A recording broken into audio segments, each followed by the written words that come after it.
Welcome to অজানা খবর। অজানা খবরে আপনাদের সকলকে স্বাগত। আপনারা যে যেখান থেকে দেখছেন আশা করি সবাই ভালো আছেন। তো বেশি কথা না বলে মূল ভিডিওতে চলে যাই। হাসপাতাল ছাড়লেন শাহরুখ খান, বিস্তারিত জানিয়ে দেব। বলিউড সুপারস্টার শাহরুখ খান হিট স্ট্রোকে আক্রান্ত হয়ে গুজরাটের আহমেদাবাদের একটি হাসপাতালে ভর্তি হয়েছিলেন বুধবার 22 মে দুপুরে। খবর পেয়ে মুম্বাই থেকে আহমেদাবাদে ছুটে যান তার স্ত্রী গৌরী খান। তবে শরীর কিছুটা ভালো বোধ করায় হাসপাতাল ছাড়লেন তিনি। হাসপাতাল ছাড়ার খবর জানিয়েছেন ভারতের সংবাদ মাধ্যম টাইমস অফ ইন্ডিয়া। কারণ হিসেবে বলেছেন বলিউড সুপারস্টার শাহরুখ খান বর্তমানে ভালো আছেন।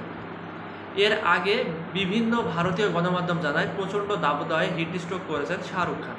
তিনি পানি শূন্যতায় ভুগছেন, তাই তাকে দ্রুত আহমেদাবাদের কেডি হাসপাতালে ভর্তি করা হয়। মঙ্গলবার 21 মে দলের খেলা দেখতে আহমেদাবাদে হাজির হয়েছিলেন কিং খান। সঙ্গে ছিলেন তার মেয়ে সোহানা খান এবং ছেলে আবরাম খান। গ্যালারিতে বসেই পুরো ম্যাচ উপভোগ করেন তিনি, কিন্তু 45 ডিগ্রি তাপমাত্রায় ম্যাচ শেষে হোটেলে ফিরতে অসুস্থ হয়ে পড়েন শাহরুখ।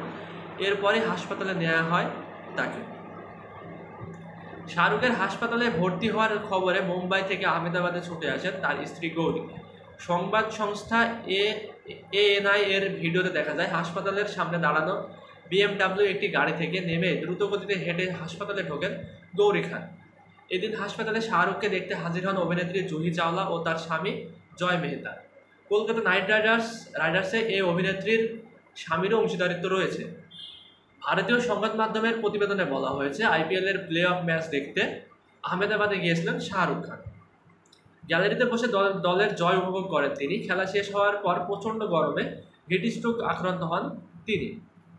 আহমেদাবাদের কেডি হাসপাতালের চিকিৎসকদের বরাতে ইন্ডিয়া টুডের খবরে বলা হয় শাহরুখ খান আহমেদাবাদের 45 ডিগ্রি সেলসিয়াসের উচ্চ তাপমাত্রার মধ্যে পানি শূন্যতায় ভুগছিলেন। বর্তমানে তার শারীরিক অবস্থা স্থিতিশীল এবং পর্যাপ্ত বিশ্রামে থাকতে বলেছেন চিকিৎসকরা। তার স্বাস্থ্য স্থিতিশীল থাকলেও তাকে পর্যবেক্ষণে রাখা হয়েছে। ভারতের অনেক অংশের পাশাপাশি আহমেদাবাদে উচ্চ তাপমাত্রা রেকর্ড করা হয়েছে। গুজরাটের রাজধানীতে তাপমাত্রা ছিল 45 ডিগ্রির কাছাকাছি এবং আবহাওয়া দপ্তরও শহরে রেড অ্যালার্ট জারি করা হয়েছে। দীর্ঘ 4 বছর পর 2023 সালে রাজকীয়ভাবে বড় পর্দায় ফেরেন শাহরুখ খান। গত বছরের 3টি ব্লকবাস্টার হিট সিনেমা উপহার দেন তিনি। এগুলো হলো পাঠান, জওয়ান ও ডাঙ্কি। তো আজকের ভিডিওটি এই পর্যন্তই। পরবর্তী ভিডিও না আসা পর্যন্ত অজানা খবরের সঙ্গেই থাকুন। ভালো থাকুন, সুস্থ থাকুন, টেক কেয়ার, আল্লাহ হাফেজ।